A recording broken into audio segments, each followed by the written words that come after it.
As you know, the Meat Eater Live Tour is on April 23rd through May 5th. Chances are in a town near you.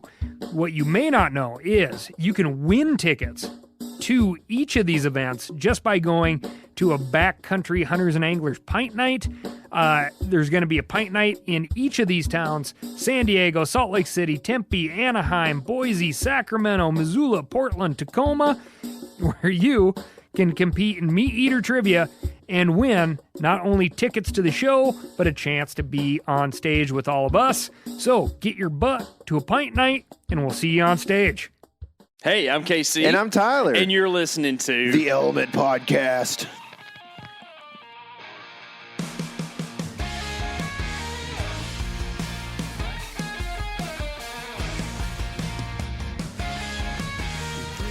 We are back in business, everybody. Golly, I feel like I haven't seen these people B.I.B. in a month, man. Back in biz. We have had a lot of things going on. I hope y'all have had a lot of things going on because we were just talking, Tyler and I. This is one of the busiest times of the year because it is a scramble fest. We don't mean eggs. That's right. We use the example of this is the 2 days for the game that is coming up. That is deer season. Yeah. And it is Hype Fest. A lot of things happening. We've been somewhat apart. I had a baby. Whoa. Not me. Well, I was about to say. it's weird. Like, I don't feel like being too PC about that stuff, man. I had a baby, too, Yeah? for sure. It didn't come out of my body, but, like, it's part mine, for sure. Yeah. And my wife is the same way. She gets it. So, we're cool about that stuff. You boys. Didn't come out of the urethra, though. No, that would be so bad. God's design is good, man. It's if we start Especially trying to for mess you. with it, yes, it'd be bad. It would be bad for sure. What have y'all been doing? Oh, just hanging out. Yeah, Just enjoying the wilderness. Man, I'm tired thinking about Are you? this. Yeah, I'm tired. tired of thinking about it. You want to do No, something else? no, I'm tired just thinking about it for sure. Yeah. Eric is on the podcast. You might have just heard him a little What's peep, up, everyone? little peep guy. Eric and I went to do some business meetings in the upper Rockies of the U.S. And Eric, something special happened, didn't it? It did. I caught my first cutthroat and first fly rod catch, too. Wow. Yeah. How about that? Yeah, Dude, it's pretty so many cool. firsts. What'd you catch him on? That's a good question. Still learning all Glad that. you asked that Dude, question. dang. They gave me the old public land where'd you shoot it answer. I don't know. Tyler could probably answer that one for me because I'm still learning. So No, I don't remember what you're using. I literally can't remember like yesterday. It looked like a big foam stimmy, but I'm not sure. I was thinking it was a foam hopper. Maybe it was a foam Yeah. hopper. Yeah. And I caught like a 17-incher that day. What are those? What are the... What type of cutthroats are Oh, those... I'm not sure. Not sure. This is the first trip that I've like not been super involved in the Been planning. dialed on what it was? Yeah. Yeah. It's like I had some planning done for me. It was kind of nice, actually. I feel like those are Snake River cuts. Is what like the way they looked. Yeah. Looked like Snake River cut. They looked like... they did look like snakes, for sure. So I think Mark thought they were West Slopes, but I thought, man, these are fine spotted. So anyway, which here's the thing for you. I like things. I'm kind of getting out of order here, but we should talk about this at one point. So I'll just Okay. mention it so that you can maybe remember it. Mark is a group, I guess you'd call it a grouper or a lumper, not a splitter, Good. if you know what I mean. Yeah, I know exactly what you mean. So let's talk about that later on. we'll But we need be to in like cahoots on that. for introduce sure. who Mark is to people because they're just They've never heard of that guy. They've never heard of a guy named Mark before, you know. So Yeah. So our Mark, Michael, David Johnsons are all gone right now. Actually, Brian and Hunter and Michael and Greg are all headed, or actually are in a deer hunting state right now. They are Wow. about to hunt deer tomorrow. Brian just texted me. He woke up. So I'm not surprised. The dude runs on like 3 hours of sleep. yeah, And dude, I feel like he wakes up. You know how like you know the hashtag is I woke up like this. That's Brian. Yeah. Like he wakes up ready to rock. yeah. He's the same person from sleep to sleep. It'd be basically. interesting to deer hunt with him because that's a good quality to have as a deer hunter. Yeah, for like sure. not need to warm up, you know? Yeah. Like I'm. You can just take off with the wind, man. Yeah. If you know what I mean. I don't know if I do. Take off with the wind, not into the wind. Oh, gotcha. Like an airplane thing. No. Like a duck Like thing. it doesn't matter, but you can just have the wind at your back, stalk them. You know what I mean? Oh, man. I'm dumber than I used to be, dude. I think so, but it's okay. It's like when you have kids, you know how you pass on genetic information? Yeah, it leaves I think you. you actually pass on neurological information. I think that part of your brain goes with it. It's just the way it works. Yep. So, yeah, I'm just dumber than I was last time y'all heard me on a podcast. So That's all right, here we dude. are. But, yeah. If you Brian, quit breeding, you'll stay the same smart. I'm done. Brian Windmaster Bostic is out trying to. You heard of the Buckmasters? He's the Windmaster. Yeah, he is. He apparently missed a hog the other day too that we didn't Dang, know about. just don't tell nobody. Yeah, didn't huh? tell anybody. Missed it in Oklahoma. He was blaming the rangefinder. Oh, he told me about that. He didn't tell me. Yeah. Yeah. We're actually not sure he missed because there was a what I real hear. wounded pig looking thing going on. That's wild, dude. Yeah. Okay, but those guys are actually up doing a velvet hunt, and we're excited to hear how that goes. We're going to talk a little bit more about that later because that hunt hasn't concluded yet. But you boys Yep. did you some trout fishing. Mm-hmm. Eric, that was your first time to ever see a mountain. I've seen the Smoky Mountains, but those are more like hills. Let me reiterate. It's the first time you've ever seen a mountain. How was it? Man, it was pretty cool. It's kind of what I expected, but like just a lot better, you know? You know, the thing that I always took from like seeing mountains or seeing a new mountain for the first time is it's always clearer than what you think it's going to be. Mm-hmm. I think because pictures don't, it's so cliche, they don't do them justice, right? But like when you show up, it's like, wow, I can see that thing clear as day. It's not fuzzy or anything. The atmosphere is clear and good, you know? Did you feel that way? Did you feel like they were close? Did. When we were flying out of Salt Lake, I felt like it was pretty dusty there. So those mountains were not so clear, but in Idaho it was real clear. Yeah, it's called Mormon dust. Oh, yeah. Yeah, it's because they're all blonde, so it's like, yeah. But Yeah, go. What's the Bethel dust or whatever? oh, the Shekinah glory. Yeah. Yeah. Oh man, Oh, interior church cloud. that makes sense. Oh, I digress. Okay, so Yep. y'all don't want to do that. That's a different podcast, like even just platform there that we would have. But did some trout fishing and did some hanging out. What?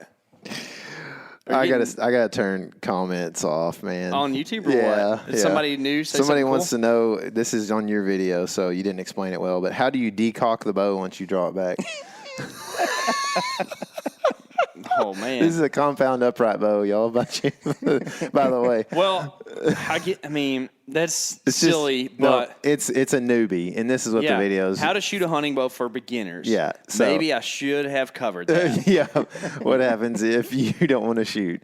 Well, you take your rotator cuff and wave bye-bye. Oh, look, Let it down. Look at that. Been there before. I'm back. People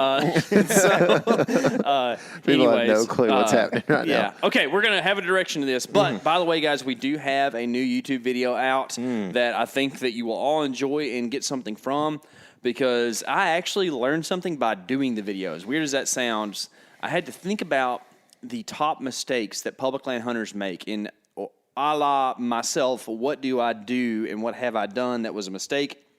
And what do I see other people doing?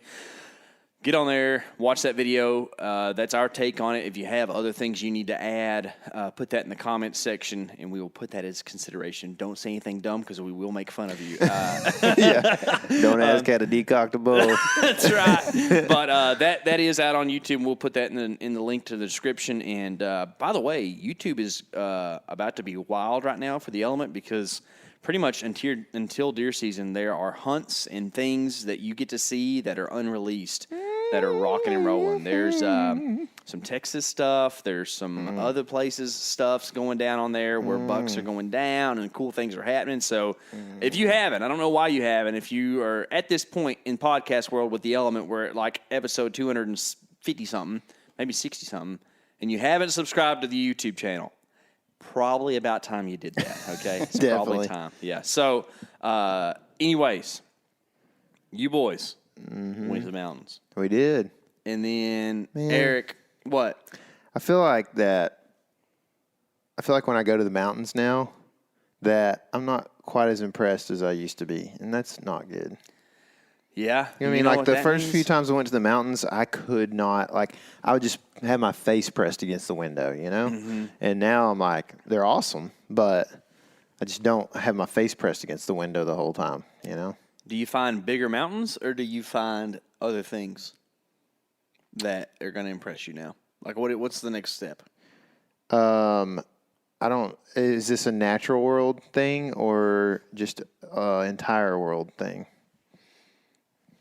I'm not sure I understand where you're going with that. So just give me how you feel. Talking, I mean, if you're talking about like other mountains being like anything in the world or anything that I could see, then yeah, I guess I found other mountains. Yeah, I guess let me just give it a little bit more descriptive question.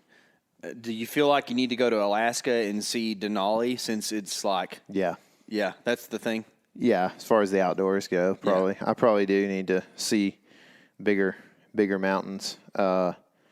Or maybe I just don't need to see, like, I don't know. Maybe I don't need to see 8,000-foot mountains. I need to go back to Colorado and see 12,000-foot mountains, you know, or whatever. 14,000s. So, yeah. I feel... One of the first time I saw the mountains was, like, near Rocky, the park. And it was... You know, those are some of the most impressive mountains, if not the most impressive mountains in the lower 48, you know? Like, I mean, the Tetons are great, but those mountains in Rocky are absolutely ridiculous as far as height goes and, like, vistas and stuff like that, you know? So, I don't know. Maybe I just need to go back there.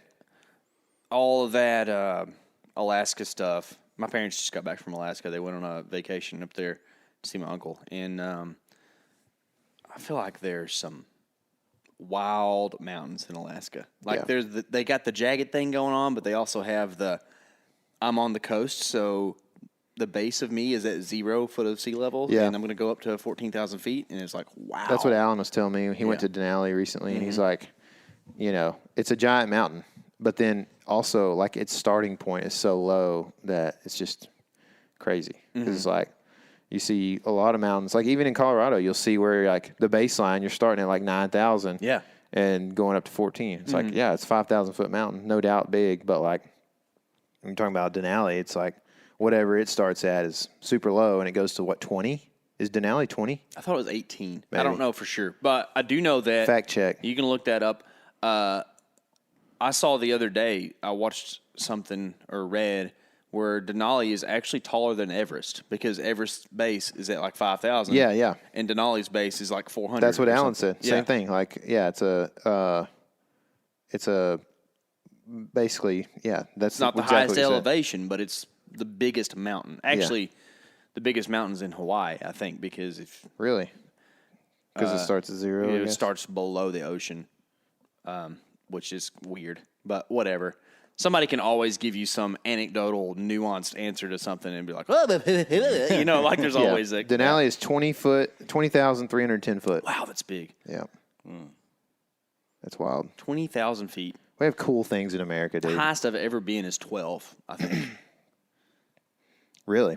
Uh-huh. That's probably about the highest I'd ever been until this summer. I mean, yeah, it probably is. Okay, so you've been higher than that this summer. We probably should talk about that some. Yeah. All right. So you and Eric went to a business meeting I couldn't go to because I had a baby. Eric caught his first cutthroat. Yeah. Highlight of the trip. Yep. All about it now. Good. And then... Dang, we're just making Eric like... He's like skipping all the stuff that you normally do when you start hunting and fishing, where you're like just catching a crap ton of catfish and like... shooting stuff with BB guns and stuff. He just went straight to arrow shooting and flinging a fly. I've caught a lot of catfish in my I know. back home. I feel like we're not We haven't done you justice. While you were gone, it rained like a foot here. And I was trying to talk them into going catfishing. I was telling them, I was like, look, dudes, this is the best catfishing day of the year. You need to go. And they never went. I couldn't because of that baby. But they could have went and stocked the freezers with catfish. Working too hard, man. I know. Just workaholics. They were working so hard. Let me tell you. But then you boys split. Yeah. Right? Mm-hmm. Eric had to come home. Tyler went and hung out with a guy who y'all need to be introduced to. Just a random guy. Yeah. So me and old Mark Kenyon, some of you guys will know him, who we'll now refer to as Mark for the rest of this podcast. Or Marky. I'll probably or call him Marky still. or something of the sort. Nutcase is one thing we called him on this trip. We all had nut names for some reason. Did you start that being I think I T-Nut? did. Yep. So we'll just talk about that actually. So real quick, Mark and I and another feller named Alan went on a kind of once in a lifetime type of fly fishing trip. Mm-hmm. And so while we were on the business trip, I actually got a Nalgene bottle and I wrote my name on the Nalgene bottle so it wouldn't be confused with all the other people around. And I put T-nut, which is like peanut with a T. You know, it's not. That's what it is. Which Mark couldn't like fathom that that's actually what it meant. It's a funny thing, but I've become numb to it because it's like a thing that you say a lot. Yeah, T-nut. I think my T-nut butter. Wi-Fi password used to be T-nut or something. You know. Yeah. So anyway, I don't know why. It's just like peanut is a funny name, and then I just add my first initial to that instead. So it's one of those like y'all Do you know know. Peanut? The person? Mm-hmm. I know a Peanut from college. So I know Peanut from Sulphur Springs, whose son's name is Juicy. Oh. Are these real names? No. Okay. That's their nicknames. Yeah, I was about to say. Yeah. Yeah, we had a guy from Atlanta, Texas, hot Atlanta, where fast people are from in college. That was a cornerback. His name was LaCorey Johnson, and everybody called him Nut or Peanut. And he was funny, had a big old smile, big teeth, you know, and just like always smiling, man. Just, Do you remember the D-back Charles Tillman for the Bears? Yes. Yeah. His nickname was Peanut. Oh, yeah? Yeah. Old Nut. Must be a D-back thing. Yeah. Maybe. Must be. Peanut, I know, probably wasn't a D-back. No, big old boy. Juicy definitely wasn't. Juicy thick. Juicy was a guard. But anyway, so then we went to what is now known as the GYE from this point forward. Casey wants me to explain for those who don't know, that is not GAY, which he thought it was several times when I said that. But it is the Greater Yellowstone Ecosystem, which is a huge area. A huge area. And Mark said that's as far as I can go with my explanation of where this is, because this is top secret stuff that's taken a lot of time to research and figure out where this good fishing might be. But that's where we were heading or whatever. And so we're in bear country, needless to say, as the GYE is known for. It's the largest concentration of interior brown bears in the world, right? I don't know. I think British Columbia is pretty high. Is it? On the brown, grizzlies. Are they grizzlies there where you're going? Okay. So that's a thing that a lot of people don't understand, and I don't understand that great. But like, brown bear is the species, but then there are a lot of different varieties of that people call, like, and a grizzly is an interior brown bear. Right? Yeah.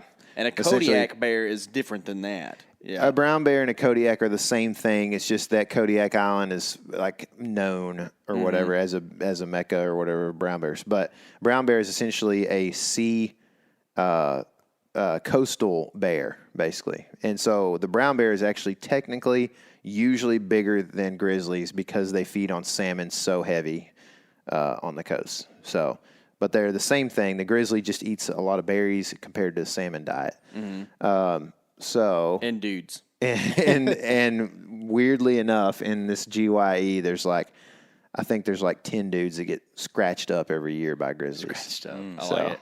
That's what Mark said, because I think Steve says it. So anyway, we'll say scratched up from now on. But so back to the nut story here. We were heading into this GYE ecosystem full of not just grizzlies but black bears too.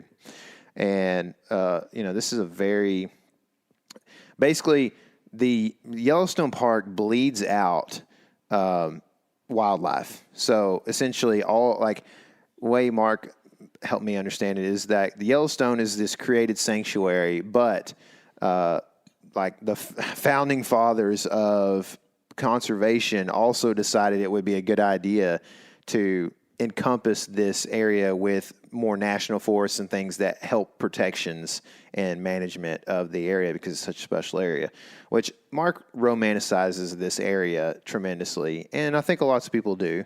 But, anyway, basically, I think one of Mark's best, one of the reasons he romanticizes the area so much is because he says that it has the original suite of big game animals like no other place in the lower 48, basically. Original suite, meaning varieties. Yeah. Right? So, bison, wolves, brown bear, or grizzly bear, black bear, elk, moose, deer, all the lions, it's got all the things still there that were there when white people expanded westward, essentially. Are there whitetail in that country? It depends on where that is, but yeah, I think in the GYE there are definitely pockets of whitetail for sure. Actually, I know that they are there. So Bozeman count as GYE? I think so. Okay, I think so. Makes sense. Yeah.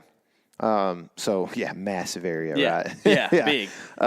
So anyway, we're heading into this grizzly country. Well, the thing that you do in grizzly country, and I kind of hung back and watched these guys do it, but Mark is spends a lot of time out in the GYE, and when you walk, you pretty much depending on how thick the cover is, say every 50 yards, you say something loud so that the bears don't attack you, or you don't surprise the bears, basically. So Mark is walking down the trail, early on, and he does this "hey bear" kind of thing, and then I guess we all, I don't know, this was kind of an unsaid thing, but I guess you just think, well, if you just say "hey bear," it's if you make that noise in the woods, honestly, it could spook a deer from 100 yards, or the deer might just be like, did I actually hear that? Was that actually a noise? You know what I mean? That's the same thing when you're in a quiet environment and you hear a gunshot and you're like, hold on, was that actually a thing, or did I make that up? Or something that's just a quick noise. So we start adding to, so that it's for sure guys coming down the trail talking, right? So Mark starts going, his thing is and if you guys don't know him or listen to his podcast, he's exactly like he is on his podcast. Me and Eric both figured out. He's the same person. And he's, just a square white dude. But funny, or whatever. But dude, he would go, "Hey bear, yo, bear, no. yo bear, hey." And so it turned at first it was just kind of like a "hey" or "yo" kind of thing. It wasn't an actual saying. It was more of a noise that was different. And that turned into rapping, of course. Naturally, the yo-yos went into I'm going to rap, which turned out the widest rap I've ever heard in my life.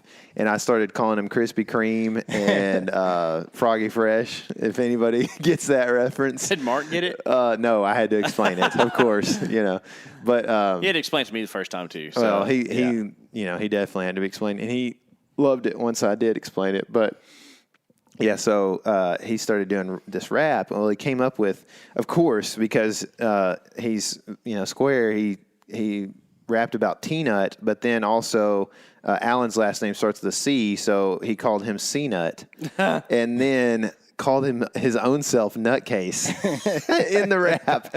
So for the rest of the trip, we kind of jokingly went by T-Nut, C-Nut, and Nutcase, and then. There's so many stories, and I won't tell them all, but basically, we hiked in we'll call base camp 10 miles in. And so we're in some remote country. And I'll say this. We were in there for like 4 days, basically, and did not see a person. Walked out 10 miles, did not see a person on the trail. We once we got back in there, we didn't see a person. But there was a camp like 6 miles in. It had some people in it. Mm-hmm. But on our way in, we saw 2 fishermen. What were those people doing? The in. camp 6 miles in? Doing the, granola thing? Yeah, granola thing. Yeah, that's a good way to say it. Yeah, they were doing the granola thing, walking around, just. But this is like, I did not walk anywhere without, like the whole time we were there without bear spray on. And that was like, it's a weird feeling. Yeah. I've never spent camping time in grizzly country, much less like actually very heavy grizzly country. But the first day we walk in like maybe a mile and they can't stand it. And they want to go off trail like 170 yards and get to the river and fish. So we camped like 6 miles in the first night, and basically fished like 4 of that or more, which was a beat down on my feet, dude. And the feet beat, because I had the slip-on water shoes you get for like $8 at Walmart, and that's what I did. Literally 4 miles of river walking in. It's like might as well just put an insole on the bottom, like a thin insole on the bottom of your feet, and that's what I had on. Was Mark wearing those sandals? Yeah, dude. What is wrong with that guy, man? His feet look like elephant feet. Love Chacos, and I do not. I like the idea. Yeah, hard sole bottom, but like I wore Chacos in 19 on our big trip. Mm-hmm. One evening, like one afternoon of fishing up in the Olympic Peninsula, ripped my feet so bad that like the whole summer they were recovering. I will for sure knock all my toenails off if I do that. Yep. Closed-toed shoes, guys. I'm telling you, dude. Peepaw status. I know. I don't know, but some people's like the slip-on thing. But that's Mark's MO is like to wear slip-ons the rest of his life, I think. But anyway, so we fished our way in. We did really well. I caught like at least 30 fish that like day, basically. What's the technique here? Dry flies. Just dries. You didn't even run your dropper like you like to. I did. I caught some on the dropper. But, dude, I mean, it was literally from now on, if you can imagine the best trout fishing you ever could get into, just imagine that, because that's what happened. Like, unbelievable. Oh, the first afternoon, actually, we camped like for the night, like right at, off the road or whatever. I caught an 18-inch cutthroat on the biggest foam hopper you could possibly find. I'm like talking, a size 6 dude, or something? this big, man. Oh, gosh. Like I'm talking over 2 inches long, probably, and caught an 18-incher. Freaked out, And we got pictures of it. And then so the next day we walk in, we fish like 4 miles, catch I caught like 30, and the other guys did similar. Now Alan was a streamer. He's a brown trout guy, so like he was throwing streamers the whole time, if that makes sense to anybody who fly fishes. But he didn't catch as many fish over the course of the trip because he was throwing the streamer so much. Did it pay off? It did I wouldn't say no. It didn't pay off. He didn't catch any bigger trout. Than any of. That's what I was wondering. Me and Mark both caught monsters. I mean, that's the thing with fishing terrestrials, which means things that live on the land but fly into the water, like a grasshopper. Like, you're still big fish fishing when you're doing that. Yeah. Like, if you're fishing like little mayflies or caddis or something, you're not always fishing. You can catch big fish, but like, if they're in the right spot, you can. Yeah, in the right spot, you can for sure. But like, overall, the appeal big of a streamer, big fish kind of thing. Yeah, is like you're fishing for a predatory fish. Yeah. We caught probably like 4 browns the whole trip. So there were browns in there. Mm-hmm. And Alan caught like a 17-inch brown on a streamer. So it worked out, But like overall, we were there for cutthroats. Mm-hmm. Native, endemic species, and the biggest ones we could find is what we were after. So like I said, we fished that first day in. We camped like 6 miles. We get up the next day, and we just burn to our next camp like 3.5 miles or whatever. And I set up tent my tent. They didn't set up their tent because they were so antsy about getting to fish. I'm like, dude, we got like 4 days in here, you know. So I'm setting up my tent in case it rains, which spoiler alert, it rained, and we got rained on right when we got back to camp that night, and they like just threw the fly over them and sat on the ground while it rained for like 30 minutes. And I was in my tent just laughing pretty much. And I was like, you know what? I would help, except for there's 2 of you, and y'all could have set your tent up, and I set my tent up by myself. So anyway, they did get pretty wet that first day, but we basically set up and we fished downstream the first day, we fished upstream the next day, and then we went further the next day. And that's how kind of the thing went. And I will say this, expectations were exceeded. Really? Yes. The first night, actually, at our 6 mile camp, we did see a grizzly at about 275 yards. So on a hill, feeding heavily. And so that was cool. But at the same time, I was like, man, it's getting dark, and we're 275 yards from this grizzly, right? What the heck, you know? I'm and like Mark found it funny, and I think it's the same, but like you feel like this sense of security when you get in your tent, and really it's paper thin, like nylon or whatever, yes. You know? It's like, man, I don't know. This isn't cool, but anyway. Hey, dude, sometimes like just having security in something you know is fake and not real is still nice. Oh, yeah. You know what I mean? The sense of security is nice. It goes back to putting the covers over your head when you're a little kid when you're scared of something. You know, it's like, I'm better now because I can't or see believing the government's going to take care of you. Exactly. Like, man, it feels good to think the government likes me and cares about me. So anyway, we saw that happen. The next day when we got to our camp, we fished downstream. I actually did not see this, but both Alan and Mark saw a black bear cross the river. I mean, unbelievable fishing. Like, and it was water was low, so the fish were like in the best pools, basically. It was weird. They weren't even in mediocre pools that like, if I was fishing these like 3 and 4 foot pools, normally I would be catching like 10 to 14 inch fish out of them like crazy. And there were not fish in them. Like they were stacked in the biggest pools for some reason. Was it low and clear, like spooky fish conditions? Yes, but the fish didn't have anywhere to go really. Like, I mean, they could have gone other places, but they just wanted to be there in the best spots because there's lots of eagles around and stuff. So you didn't blow out a hole because the fish saw you? No, they would just stop feeding for 5 minutes. So remote fish. Yeah.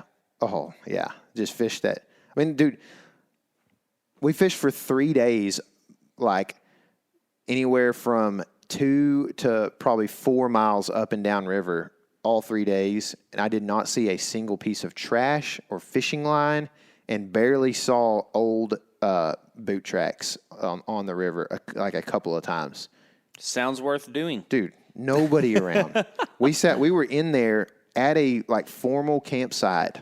This is like a on the map campsite. Yeah, it is. Wow. A couple of 100 yards off of the trail and did not see a person. Not one person, not a hiker, nothing for 3 days straight. It was insane, dude. Quiet as could be, like outside of the river, you know. Dude, we caught so many fish. I found out the first night that Mark was like keeping tabs. He wanted to know how many fish, you know. And he said, and I don't know, but he said it was for like research purposes, you know what I mean? But anyway, so then I had to like start keeping up with my numbers, which I think I beat them from that point out, all of them. With numbers. Bet. If you start letting me know that we're taking tabs. Yeah. And I should have counted the ones I lost too, Mark. Anyway, dude, I would guess, let's see, I probably caught like 30 that first day. I caught like, I think maybe 15 or 20 or something like that. The first day we were way back. I caught 12, I think, the second day. And I caught 23 the last day. And I bet you out of all those fish, I probably caught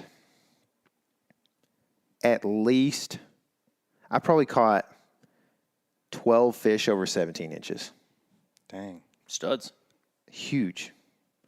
I mean, I caught a fish that we didn't really measure, but for sure 19-inch cutthroat. Insane, dude. It was freaking insane. Like, That's a toad. we literally would, we stopped netting 16 inches for each other. Like, it was like, and these are, I have a, like, ruler inside of my net, and Mark said his opening of his net is 17 and a half inches. So we knew this wasn't just like guessing, because I can promise you when you start guessing trout, you're going to overguess how actual long these are actual 16-inch trout, which do not happen very often. We were like, oh yeah, he's a good one, but like, yeah, just stay over there and keep fishing. With cutties too, like I guess it depends on which ones, but a lot of times cutthroat are a stockier built fish. Yeah. Rainbows, you can have 24-inch rainbow, but it be kind of snaky. Yeah. You know? Yeah. And the issue with, like, when I start showing pictures of these things, because you're right, like, these things look like small-headed bullets, basically. And the pictures we got, most of them are one hand because we're just holding the net underneath the fish in case it flops out or whatever. And so you're, like, putting your hand under the chunkiest part of the fish, and so they look skinny. But, dude, there were some ridiculous fish, man. Did y'all It was eat so any cool. fish? No, we didn't. No. I think more than anything, it was because we didn't want to smell up our camp. You know, I can see that. We had, So anyway, Mark caught the last day. Mark caught 2 20-inchers in the same day. Insane, dude. It was bananas, and I could catch them on. I could catch them on like big grasshopper. The best thing I threw was like a oversized ant pattern, probably like a size 12 ant, foam ant. Ridiculous, dude. We caught them on. That's you know what a chubby fly, is? Dude. Yeah. Caught them on giant chubbies. I hate chubbies. I mean, Yeah. they're great to fish with, but they don't look like anything. They're I know. just a big, nasty, gross I was the thing. same way, but Mark started smoking them on a chubby the first morning. I was like, okay. And I started smoking. I caught 18 inchers on just a gigantic chubby with like, like all kinds of just hackle and stuff all over it, and purple, Yeah. It's like gross. ridiculous, dude. Caught some giants on like size 14 mayfly patterns. Why were you switching patterns around? Just to Well, do like it, in the or- mornings we would see, so like I didn't switch a whole lot, but like sometimes what you would do is you'd float through, you'd miss a fish twice, and he would shut down every time. Like if you had a fish come up and look or swipe at your bait or refuse it last second, if that happened twice, he would shut down for a few minutes. So if you switched patterns, and usually like a downsize, you could catch that fish on the next cast pretty much a lot of times. So because he's ready to eat, he's just like was unsure about your offering or whatever. So, but like in the mornings, I started noticing we would see mayfly hatches in the mornings. And I didn't even have to, like, they were like size 18s, and I threw a 14 and just stroked them, dude. I mean, caught, like the last day, I caught a 18-incher out of the same hole. I caught a 19-incher the day before, and caught it on a mayfly, like a giant fish just eating like a size 14 mayfly, just a parachute Adams. But I don't know. It was so cool, man. And we saw otters. We saw otters catch like a 17-inch trout and eat it. They Like, wouldn't worry about smelling that camp up. They charged. Alan thought he was going to die. Like they charged up onto the bank all of a sudden while he's fishing on the bank, right at his feet, like feet from his feet. He thought it was a grizz. He thought he was getting attacked for sure, and it was actually catching a fish that like they were coming so hard after the fish jumped up on the land. They got it, took it back across the river, and ate its tail off so it couldn't swim away. And we got it on video and everything, like on phones. It's sick, dude. That's what I was going to ask you. Did it feel good to like not have the pressure of production? Yeah, it did. Yeah. But at the same time, we talked, me and Mark, several times about like, dude, you could make such a cool fly fishing video in here, But we didn't. And we did like document on our phones. We took tons of pictures and video. I'll show you some later. It was so cool, dude. Like, and we caught so many fish. We saw no people. We heard elk bugling. We saw elk. What? Hold on a second. Yeah. August Yeah. 20th? 23. 23. Something like that. Yeah. We saw elk yesterday. So we actually, to get to the airport on time, we had to wake up at 5, which I was already up because I woke up at 3 for some reason yesterday. Probably and that Grizz sniffing your feet. Probably. And we woke up at 5, left camp by 6, walked 10 miles in 3.5 hours, and got to the truck. And we saw elk sparring and bugling on the way out that morning. That makes me want to throw At like up. a few hundred yards. Yeah. Yeah. It was sick, dude. I mean, I don't know. We saw eagles. We saw the one thing that I noticed that I like about the Southern Rockies better is there were hardly any songbirds. Like, I never woke up to birds. Yeah. It was like weird. It almost made it ridiculously, weirdly quiet. Yeah. But, dude, the stars, we'd set out the last 2 nights and just talked till like 10 or 11, and the stars were outrageous. We saw the Starlink satellites. There was it looked like 30 of them just in a line going across. It was nuts. But What was the most remarkable fish of the trip? the last one I caught, number 23 on day 4 of the trip, was actually the most colorful trout and was probably 16 and a half, 17 inches. The Jordan fish. Yeah. Yeah. Yeah, that's right. It was so red. That's cool. But Mark's 220 inchers were pretty insane. Yeah. Okay. But yeah, it was nuts. It was just the had- coolest thing. Like, I may never do it again. It was actually, I was okay walking 10 miles out, but I was also really tired. I bet. And I could do maybe another 3 or 4 miles, but it wouldn't have been fun at that point for sure, Well, who had the best water system? What was the best water system? Probably me. Yeah. But I had this deer hunt coming up that I knew I had to keep my feet in good shape for. And so I did a lot. I switched shoes a lot. I would cross the river. I had a towel. I would dry my feet off on a little hand towel and put my boots back on and go down the river, sometimes 150 yards before we'd cross again. And so I'd fish one hole and then we'd cross. It was not fun. But the way to do it is definitely to have little wading shoes, I think. I meant water drinking system. I don't know. Alan had a pretty good pump, like a Catadine or whatever, that worked pretty fast. But for some reason, he hated it so much. He hated water filtering so much. And I don't know if maybe it worked fast, but that was because he really got after it or what. But I liked my system because I don't understand how them boys took one Nalgene all day. They didn't bring water filter systems on the river with them. I would drink 3 or 4 Nalgenes on the river, And so I took the Sterapin and the lid or whatever, and it worked pretty well. But I did notice we had runoff one day that was and one of the creeks was super milky and chalky, and their pumps got all that out, and mine didn't. My filter didn't. The little filter thing on top didn't get it out. Yeah. So, I mean, I was like, well, whatever. It's just off-colored water. It tastes fine. Yeah, it tastes fine. It tastes just have to get over the fact that it's a weird color. It looks weird, yeah. Yeah. I'm about to pee my pants, by the way. Too much Mio. What else do you have to tell us about that trip? I feel like there's some things, some details,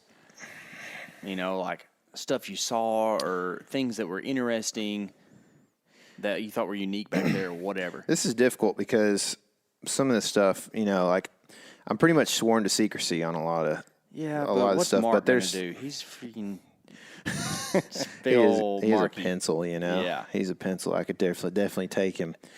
He would have the reach on me though. It's all right. Get up to tight, dude. Yeah, that's right. I'm looking through my pictures and kind of think about some stuff. There was some really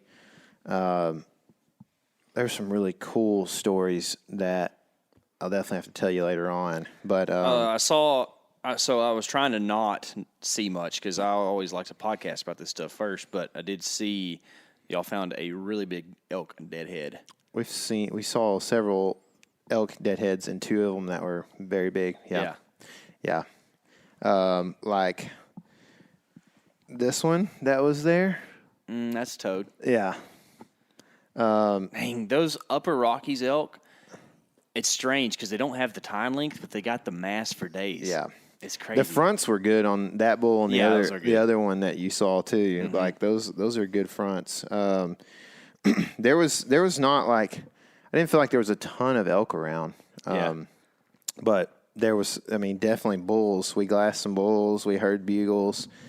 You know, the hatches on the river were super sparse, which may have actually helped us. I would think that makes the fish pretty opportunistic and terrestrial based. I took a picture of my pee from the middle of the night one night that Mark said you would like to see. I don't know if you want to or not, but I thought you might. Since Why you would like I like to see it? I mean, it's the most dehydrated I've ever been for sure. Oh, okay. Yeah. So I've got a picture of that if you ever want to look at it. Does he think that I'm going to drink it? Is that why? No, just he thinks that you would like to see. You like to see grody stuff. You know? So. Yeah. Grody for a Yankee might be different than Grody for a Texan. What did you...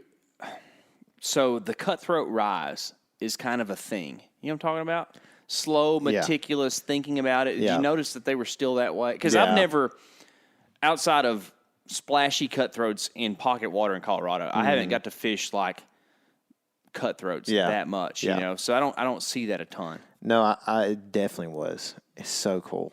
Yeah. Like what's weird is you would get an 18-inch fish come up and eat big terrestrial, and his mouth would come out of the water so like little, such little amount that you wouldn't know that fish wasn't. You know, like you would assume he was like a 13 or 14-inch fish, maybe. You know, just like what they call stalker size. They're not stalkers, obviously, but like that, like 12 to 14-inch fish, and you'd set the hook, and like a second later, you would turn that fish and you'd see him underwater and you'd be like, oh my goodness, like that is a monster, you know?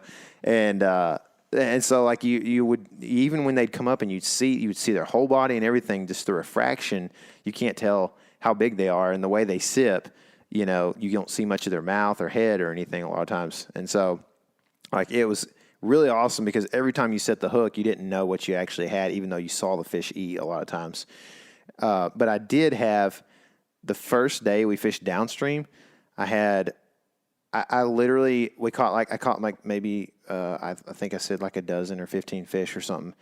I did not catch a fish. I don't think I caught a fish under 14 inches, and I only caught one under 15. That's how many big toads were in there, dude. It is Toad City. Yeah. And so like insane that direction, right? But there were two fish. I caught two fish out of this pool that were both toads, like back-to-back 17, 18-inch fish. And the second one, which was the bigger one, legit, his tail was a foot out of the water on the take. Like he jumped out a foot out of the water. Wow. On the take. That's cool. So I freaked out. Dude. And I thought when I set the hook, I fully expected that he came up so hard that I fully expected when I set the hook for it to be an empty line. Like I thought surely he missed it. He came so fast, you know what I mean? Yeah. He just blew it up. And when I set the hook, I was like shocked that it loaded up. And so did you let him go back into the water before you set the hook? Yes, dang, I did. Because cool. I was like trying to see if my hopper was still on the water. And, you know, all this happens very quick. But, like, I didn't see it. And I was like, all right, I'm going to take a chance because that was definitely a take on my hopper. Set the hook, and it, like, loaded up. I was like, no way. And so I was, like, yelling, like, hey, I got a big one. So get over here. I bet you were.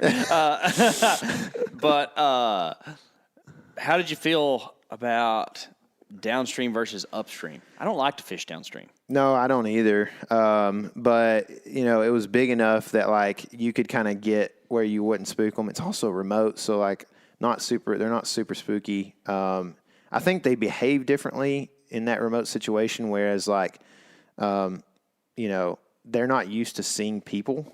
So definitely a thing, but at the same time, like, they recover more quickly than like a rainbow on the lower mountain fork or something. You know what I mean? I like it because of the drift and the fighting in particular But you can do this thing where like you walk downstream but still fish upstream. Yeah. Were you doing that a lot? Yeah. Yeah. I mean, just kind of like 90-degree more than anything, because you would swing, you shoot upstream, swing downstream, and the water was like, in that section especially, was slower, and so you didn't like, you could have long drifts essentially. So, but we that was the day we actually fished down to. We didn't even know, but we fished like almost back down to our first camp. That's how far we fished in like an afternoon. Yeah, I mean, my feet were pretty tore up, dude, after that day. I had to wear more shoes after that because like literally might as well have been barefoot. We're walking on rocks, just like big rocks all the way up and down. But yeah, we fished when we ended up at what Mark called the mega hole, which was just this massive deep hole in this like bend. And that's where the otters were. And they're weird, dude. They're like hyper, attentive and like aware, as opposed to like, you see a bear sometimes you're like, that thing is just lumbering along, you see an otter and it's like peeking its head up out of the water. It looks like a human or a monkey or something, It's like, whoa, that thing is looking at me and knows I'm here and it's curious. And yeah, they kind of freaked me out because they're big, dude. Like they might have weighed 40 pounds. The things were huge, and they kind of came close one time. There was fish rising. They were chasing fish and like, it was nuts, man. Them otters live good up in there. Yeah, they do. They do. Yeah. But we figured out, like Mark was like, you know what? Where we saw that grizzly is literally this hill that makes this pool right here. So we didn't hang around too long. We got headed back. Like I said, we got rained on that evening. But I definitely like lost weight on the trip because I ate like a hog yesterday flying around trying to get home, and then got home and ate 2 bowls of cereal, like big old Frosted Flake bowls, and still only weighed 206. So my pants would not. I needed a notch bad in the belt after that trip, dude. That's funny. I came out thin, which I packed enough food, but we walked so much, man. Like, I mean, fishing is a high calorie exertion activity too, because you're constantly moving. You might not be lifting heavy weight or doing heavy cardio, but you're constantly moving. Yeah. And 3 miles on the river is also all stabilization. Like your body's stabilizing itself the whole time. Core central. Yeah. And you're thinking and concentrating the whole time too, which is undervalued whenever people talk about calories. Yeah. Like if you're sitting here vegging on the couch, you're not using a whole lot. But if you're racking your brain as hard as you can, you're actually burning more calories because you're doing that. Yeah, for sure. Yeah, and you don't look up and you're like, I hadn't eaten lunch, hadn't drank any water. 4 p.m. and you're like, my Nalgene's half full. This is bad. I need to for sure get get apple juice over here. Yeah. I guess I'll stop. Yeah. But I basically took Mountain House for my dinners, and I actually had one extra. So I actually brought it home because I was like, you know what, I'm not going to do 2 on the last day. It's just super salty, and I'm going to go thin into my next hunt. But I did the Mountain House thing, and I did dry a bunch of fruits before I left. I did bananas, mangoes, and apples. And let me tell you, that was the move. Like, I got interested in this thing. A lot of the Texas guys will get this, but some others might not. But there's a chain called Buc-ee's. It's a convenience store here in Texas, massive convenience store. Like, if you hadn't been there, it's a tourist experience. Buc-ee's has these bananas that are dried bananas, and it's this one ingredient product. There's no preservatives or nothing on the back of this thing, and they taste like and they're not chips. They're dried bananas, but they're not like banana chips, and they taste like banana nut muffins. And like, they're so good. And so I was like, I can make this. If it's one ingredient, I can do this. You know what I mean? Mm-hmm. So I started tinkering around with it last week or the week before I left, and I ended up pretty much making them, figuring them out, and they are so good. And then I'm kind of an apple snob, and so I buy like some pretty like $2.50 a pound type apples, and I bought a bunch of those and dried them out. Primo, dude, like good backcountry food. And so I ate a bunch of that stuff. The mangoes are awesome to have in the backcountry, but they're kind of like, I feel like if I could just, eat them like raw or whatever, I get more out of it than if I try to slice that thing up and dry it out, So it's kind of like it hurts to like buy a mango and slice it into little slices and dry it up as opposed to just like letting it be fully, dripping off your mouth kind of. As you say that, goodness. I'm hungry and I have a mango sitting next to me. Yeah. So the Backcountry food system, like I did that and some old Wisconsin beef jerky sticks, which are always a good go-to. Good move. And Mark actually talked me into getting some cheese before we left, and it was at Sargento Cheddar. I don't know if I'll ever go backcountry without getting cheese again, dude. That was good, man. That hit the spot. Yeah. So anyway, we like my food system was good. I planned it out pretty well. Took some like cashews and a little bit of trail mix, and cashews are the best. they're the best, man. They're so good. It's like almost like a meat plant. You know what I mean? But anyway, that was kind of my backcountry food system, and I'm glad I've kind of dialed my backcountry system overall pretty well. I think I've done enough of them now that I wasn't really missing too much stuff. I had everything I needed, but I also didn't have like more than I needed. I came out pretty light. Ate almost all my food. Like I think the only thing I didn't eat was some pistachios and one Mountain House. And so, I mean, I kind of like to be in the position of carrying out a little bit. yeah, no, I definitely would rather not starve back there because I was already like, calorie deficit. And when we got out, I ate 2 gigantic like gourmet sandwiches, a bag of chips, drank a Pepsi, and ate about half of Mark's cookies. He bought a whole package of Keebler cookies, and I ate like a ton of those too. So that was just my lunch. We're gonna have to introduce Marky to the duplex cookie. Yeah, for He sure. needs to know about that. Yeah. Yeah. And they don't know nothing about that up there, man. That's right. Michigan. Both them boys from Michigan, so I had to earn my own around there. Oh, you want some of these ginger snaps, do you? Oh, they were making fun, and like we were walking down the trail just calling bears, trying to make sure they knew we were there, and they started talking about how the Michigan way of doing it would be. They would, be walking around like, "Oh, sorry, didn't see you there. Yeah, come on through now." Oh, that's funny. So your backcountry stuff's dialed. You took a new pack. You feel good about that pack? I love it. Yeah. Looking forward. I mean, I still have like the love handle rubbing thing from walking 10 miles out with it yesterday, which is not great. But I also wore a leather belt. I think if I wore like a thin nylon belt, that would help with the pinch and stuff there. Maybe. But overall, I really like that pack a lot.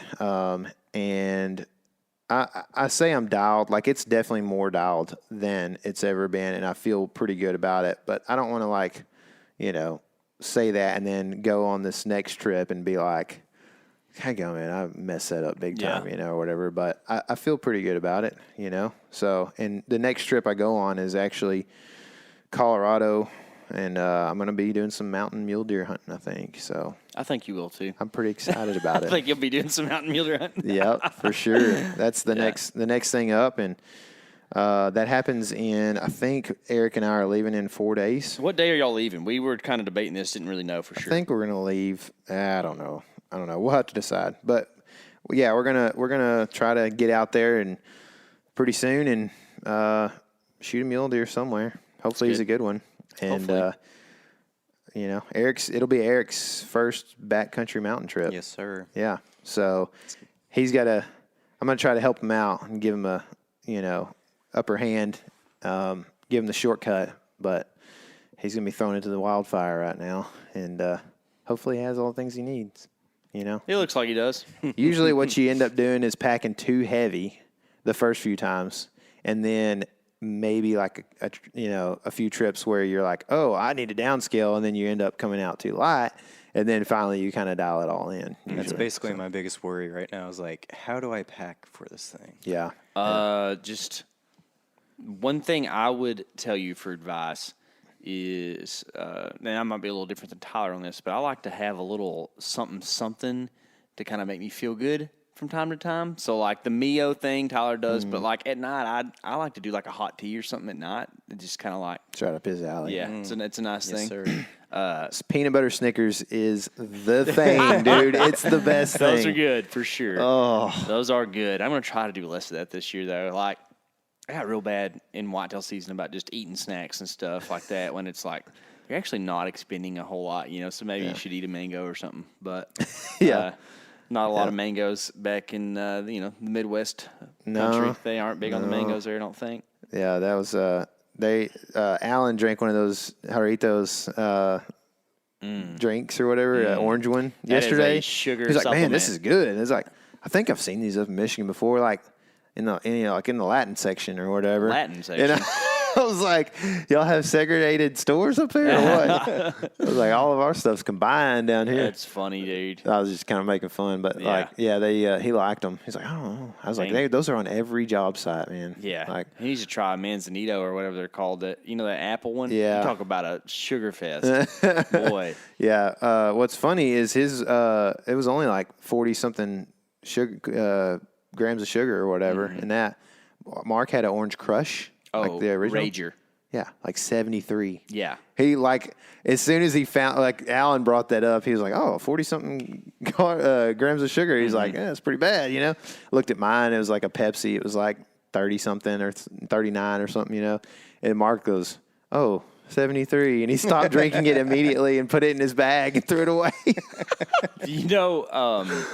So we used to go sand bass fishing, and there was a convenience store halfway back home. And we called it the Orange Crush place or something like a cold orange drink place. And we would stop and kind of traditional, get like a crush and then get a zero bar. You know what a zero bar is? And that was my snack. Really? Crush and a zero bar. Dude. How I was never a big fan of zero bars. I'm not either.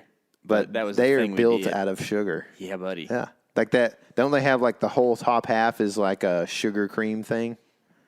Within the it's like a nougat, but it's more sugary looking. It's transparent a little bit. Yeah, it's white chocolate nougat on the bottom and like a sugar nougat on top. yeah. Which Zero. explain to me what zero nougat means is. you have 0 more days left on this earth after you eat. That's right. Oh man, that's gross. But dude, it's sounds like a super fun trip. Yeah, it was glad killer. you got to go. I'm ready I to wish look you'd at have your been there, man. pictures. I wish I was too. I thought a bunch all right. about how much you would love to do that. It's romantic of you. Yeah, Appreciate it. I just was like, man, because as far as fly fishing goes, you and me have done some cool stuff, and when I think fly fishing with a buddy, it's always you, and I'm like, man, We actually haven't done that in 2 years, yeah, which we probably need to change that next year. daddy, I know, nothing like that. So, speaking of me, yeah, are you now the guy who knows how to camp and hunt in bear country, and we can go do that thing? as long as you don't make me fight the bear. Like if you'll jump in. Yeah. I mean, I took a gun on the trail. I had a gun. I didn't pull my gun out until we were really back in where we were going. But then I had it on my hip for 3 days straight. Yeah. So. But you feel good about it. Like you and I Yeah. can go hunt elk in bear country, and you think we'll be fine. Most cases. But the thing about that is in elk country, you're being quiet and sounding like an elk. See, that's the weird thing about it. Yeah. I don't get to say, oh, you're over there, bear, Yeah. that much, Yo, T-Nut Yeah. and C-Nut. No, it's different, yeah, because you can talk while you're fishing. So we talked the whole way up and down the river. It was actually pretty creepy at times. Like it just feels like here I am on this river and there are willows right next to me, and you just literally every 3 steps you're like, hey bear, hey, just hoping that one doesn't tear out of the willows all of a sudden at you, because you're not going to be able to do anything. But I do feel like after having both on my hip, I would probably in most cases go spray first, gun second. I do feel like, yep. Because I think the spray gives you better margins. You're going to miss less with the spray, and then the 9 is kind of, or the handgun, whatever it is like if it jumps on top of you or if it gets on your buddy or whatever, you shoot it in the ground and spook it with the sound or whatever. Like there's things you can do with the gun that you can't with the spray, right? And like, for instance, like if I was fishing around the bend, I might have been a little more thinking towards like potentially using the gun just because then my buddies can hear that something's going on, whereas like they're 150 yards from me right now, and if I yell, they can't hear because they're at a fall or whatever. They're just like, oh, I smell spicy things. Yeah. Oh, I didn't know there was wild peppers here. That's right. I could see that though. Like, I think the cool guy, gun rights advocate guy was like, I want to use a gun. But like really, if there's a bear at 10 yards running at you, you think about everybody's sprayed wasp spray, right? And like a lot of times you spray that stuff and your first spray isn't right on the money, but you can just and cover it. And bear's probably about the same way. Whereas a gun, you get moments in time where you're hitting it, pop, pop, pop, right? Yeah, so, you got 9 millimeters of chance to hit it, or whatever, or 10 millimeters. And it's like, and that's the thing is I think with pepper spray, you kind of build a wall, hopefully. Which that's a taboo thing to say, but people from Texas will understand. But I think you kind of build a wall with that bear spray as opposed to with the gun. It's like, man, you got about 2 to 3 shots max that you get off, and you better hope they hit. Better hope you're like, because the thing is with like if you don't shoot a handgun all the time, you're not going to be looking straight down the rails when a bear's hanging. You're going to shoot high is what you're going to end up doing probably. So.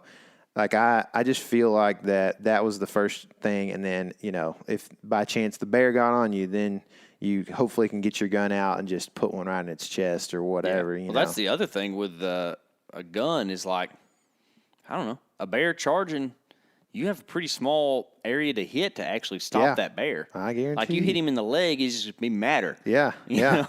I know. And honestly, like, a bear charging you is surprised, usually.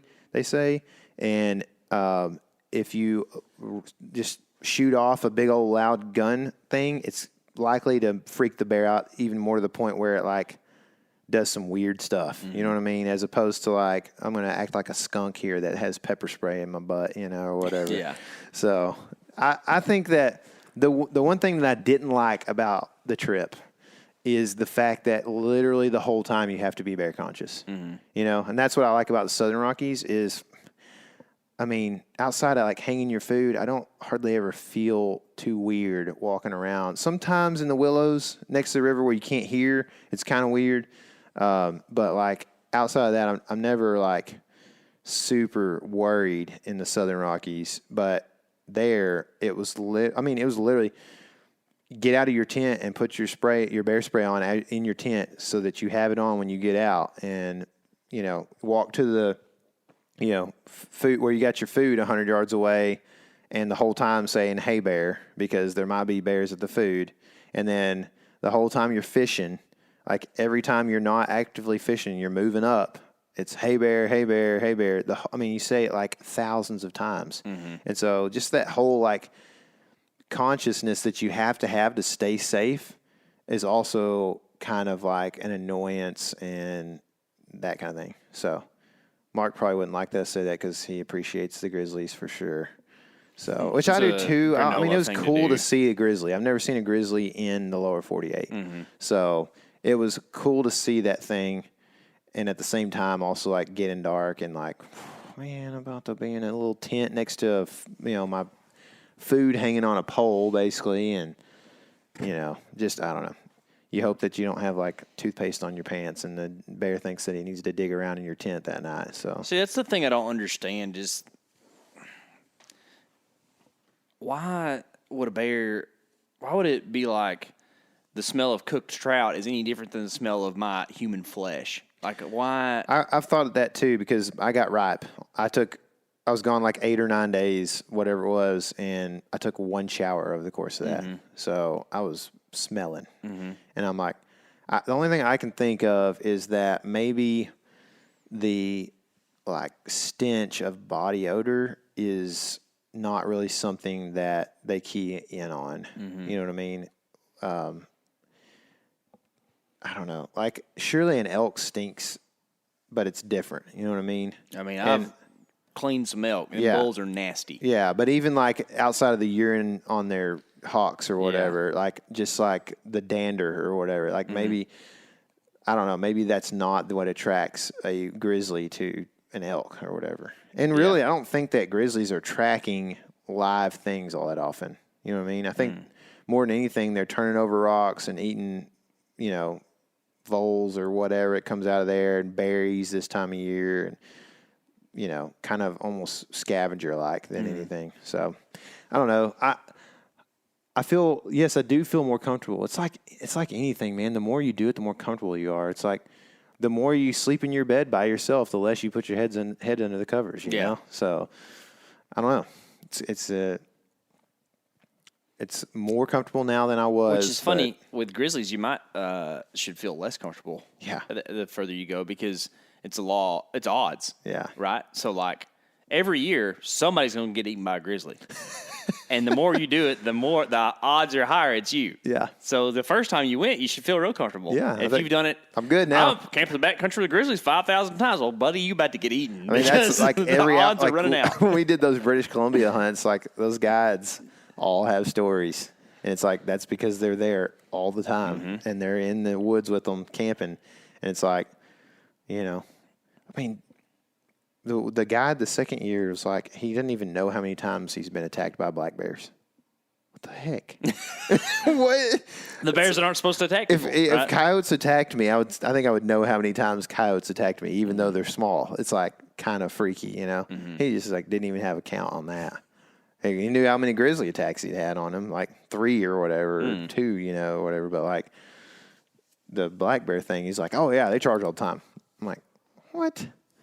But they're bigger up there than they are in most places down here. Yeah. So, I don't know. It's a weird thing. It's a weird thing, but yeah, more comfortable. So I don't know. I'm glad that I lived through it. That's for sure. Good. Because Way to go. I was definitely nervous. You know, we were in thick grizzly country. So, Yeah.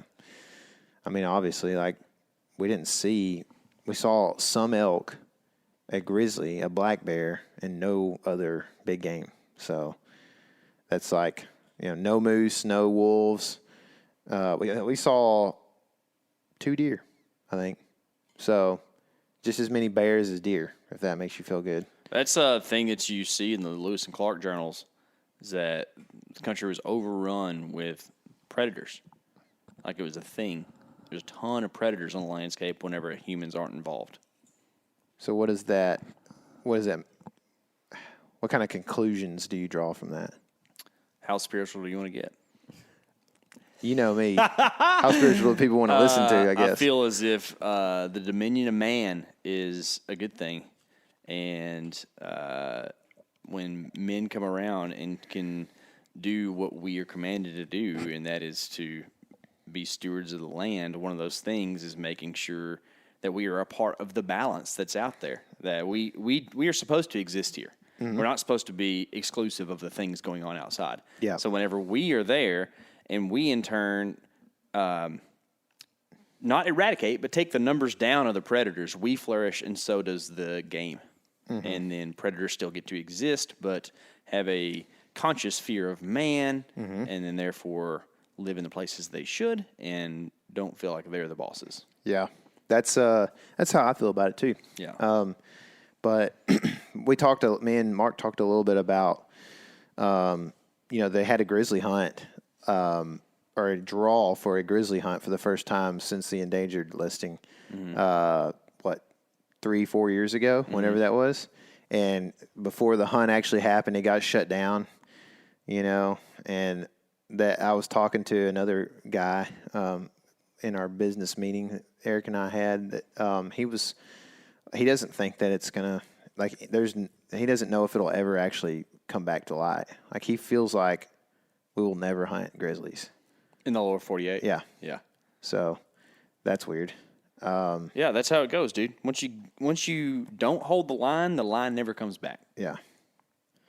Yeah. So I don't know. It's kind of disappointing because, you know, nobody, like everybody, this is another thing that is not super PC to say, but everybody believes in science until nobody wants to believe in science, if you know what I mean. Yeah. So It's because science doesn't exist. How about that? You want to blow some people's minds? I'm glad I didn't see that right there. Yeah, for real, dude. Mama and 3 cubs? Yeah. No, thanks. We're looking at pictures on the internet. But Yeah. Well, sounds like fun, man. It was, man. I really, like I said, I really wish you could have come because even you, it's hard to understand exactly what it was like. For me, it's hard for me to tell you. I don't know. Especially It's definitely when Mark a special doesn't let place. you tell me things. Yeah, I know. Yeah, I Mark. know. Come on, bro. Yeah, it's high profile. High profile. But we'll get to do some fun stuff like that again. I'm glad you Yeah. got to go. I'm not like super bummed because Yeah. I'm blessed with the birth of a child and Yeah. excited about it. But glad that doesn't come around every 9 months like it does for a deer. Like Yeah, because what? Padre deers, they don't have to hang out with they their don't. with their young they at don't. all. They don't have any expectations. No, that's right. They are. Yeah, there's things that I could say that are not very nice, but they are definitely not involved. Yeah. Well, our seasons are about to get rolling. Yeah. And that's kind of like the thing that it's like the last hurrah of like summertime activities to an extent of what y'all just did. And the boys are out hunting deer with Chad and Cruiser from Cruiser in Cruisers. They're going to be doing some saddle hunters and whitetails, velvet bucks. They're gonna be hunting. I don't know how much killing they're gonna be doing though. Somebody's going to kill something. It doesn't look good in the text group. What do you mean? The text that I've just received don't look good. Oh, I hadn't. I don't think there's been a whole lot of buck locating. I don't have any They've been text. sleeping. Yeah. Yeah. Size on, slaps on. What? Sleep on. Yeah. And then you're about to go mule deer hunting. And Yeah. I'm going elk hunting. And then you're going elk hunting. Then we're starting our whitetails. Dadgummit. It's gonna be good, man. I'm stoked. I'm ready. I'm pumped. We've got some cool things that we're gonna be working on this year. Some collaborative work. So, still gonna have lots of YouTube content or YouTube videos coming down the pipe, but as far as like the full experience, you might have to wait on some of that. I'll just kind of keep it at that unless you want to divulge more. But Y'all will see things on social media that you won't see on our YouTube channel, but Yep. you can see them on a different platform yeah, next year. yeah. So we're gonna have to keep a couple of things close to the cuff that happened this year, but some of it or a lot of it still is going to be on the Element YouTube channel. So make sure you're subscribed, like KC said. You're going to see us on a different podcast as well. So we'll give you more information about that. We're just I'm trying to fill you guys in about stuff we've known for a while, but still have to make sure that all the pieces of the puzzle are put together before we. But there will be other cool formats that we're going to be partaking in that you guys can find us through, and I think that you'll enjoy. It'll be a little different than these type of shows, that you've been used to with us. So, but we still have them. So we'll still be doing our thing completely, but we'll be helping out in other areas with other people as well. So we're really excited about it, and going to get to talk to a lot of dudes this fall about what's going on in their hunting world. Yeah, So, buddy. That's exciting. yeah. Yep. Be All fun. right. Well, it is time to rock and roll, guys. We got a little bit of work to do. We're going to talk about some more stuff. I hope y'all are getting your work done and getting ready to rock and roll because, man, you could be deer hunting like within the next month, but for sure within the next 2 months. Yeah. Or a month and a half. Around a month and a half. Well, less than a month and a half. Less than a month and a half. Most people, yeah. Yeah, like October 1 is only like 40 days away or something like that. Whoa! It's going to be awesome. Remember, guys, we have got good times ahead, and remember, this is your element. Live in it.